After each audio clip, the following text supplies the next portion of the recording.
Bagong edipisyo na nagsisirbing evacuation center sa Naga City, nahilingan na tulos nin mga raot.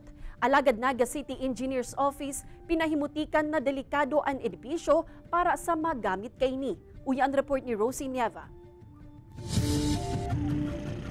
Nilinaw ngunyan kan lokal na gobyerno kan syudad ni Naga na pusog asin mayong dapat na ipaghandal ang publiko sa estado kan PAGCOR Multipurpose Evacuation Center sa Balatas Development Complex. Enot na kayang nagluwas ang impormasyon na igwana tulos nin mga raot ang nasampitan ng edipisyo dawa day pa man ini nahahaloy poon kan ipatindog. Day man po appropriate term itong hazardous dahil kung hazardous po baga delikado o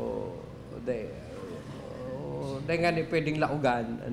Sigon sa City Engineers Office, mayo ni dapat na kwestiyonon sa integridad kan edipisyo, huli tamarhayman ang pakagibo kaini. Naglataw sa naan minor problems kan pirmi na ining pigagamit.